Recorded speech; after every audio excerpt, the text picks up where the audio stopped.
আসসালামু আলাইকুম, কেমন আছো তোমরা সবাই? আশা করি সবাই ভালো আছো। আলহামদুলিল্লাহ আমিও ভালো আছি। তো বরিশালের বউয়ের রান্নাঘরে তোমাদেরকে স্বাগতম। তো আজকে ইফতারের জন্য ছোলা বুট রান্না করব, আর সঙ্গে মুসুরি ডালের বড়া বানাবো। তো এখানে আমি বুট আর আলুগুলো আমি আগে থেকেই সিদ্ধ করে রাখছি। এখানে ছিল ছোট আলু। তো এখন চুলায় কড়াই বসাই দিয়ে দিলাম সয়াবিন তেল, পেঁয়াজ কুচি, আদা রসুন আর জিরা বাটা দিয়ে একটু ভেজে নিব। তো ভাজা হয়ে গেছে, দিয়ে দিলাম অল্প পরিমাণে পানি,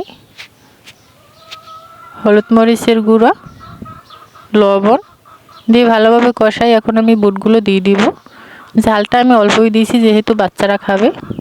তো বুটগুলো আমি খুব ভালোভাবে কষাই নিয়েছি। এখন সেদ্ধ করে রাখা ছোটো আলুগুলো দিয়ে দিব, দিয়ে আমি আবারও কিছুক্ষণ কষাই নিব। তো রমজান মাসে ছোলা বুট না হলে যেন ইফতার জমেই না। তো আমাদের ঘরে ছোট বড় সবাই এই বুট রান্না খেতে খুবই ভালোবাসে।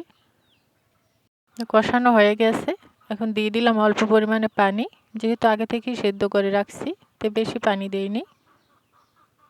এখন কিছুক্ষণ জাল করে পানিটা টানাই নিব। এই যে দেখো ঝোলটা টেনে একদম শুকনো শুকনো হয়ে গেছে।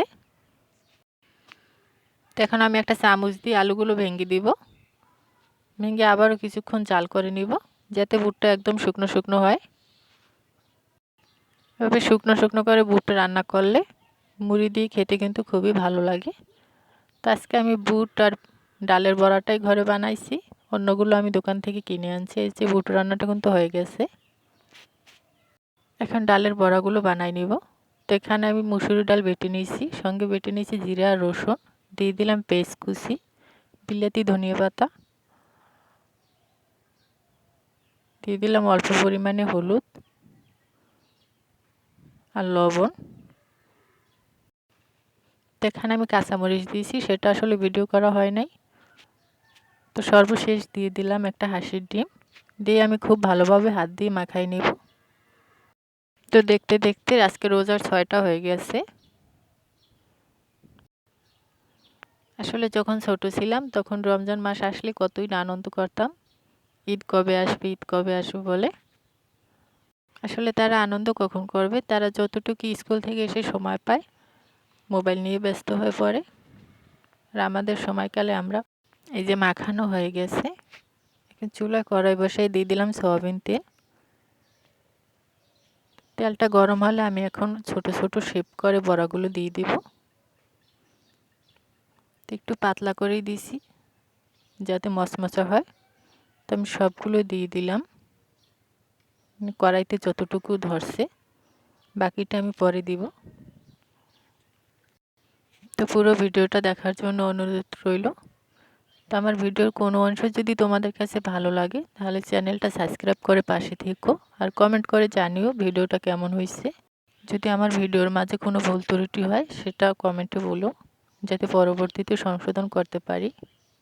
আসলে রোজা রেখে বিকালবেলা এভাবে মাটির চুলায় রান্না করাটা যে কতটা টাফ ব্যাপার সেটা আমরা গ্রামের মেয়ে বউরাই ভালো জানি।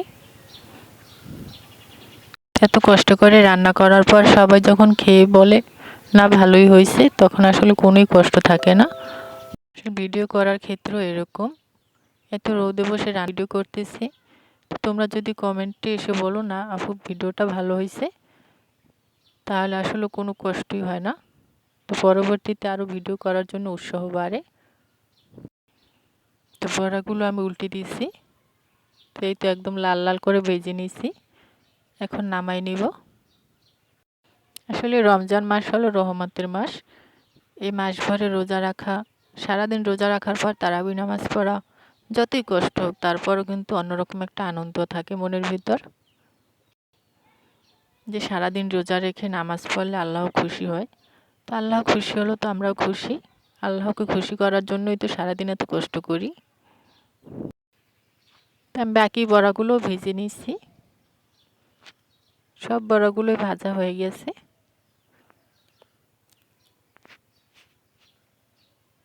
এই যে দেখো কালারটা কত সুন্দর হয়েছে, একদম মচমচা ছিল। আজকের ভিডিও এই পর্যন্তই। সবাই ভালো থেকো, সুস্থ থেকো, খোদা হাফেজ।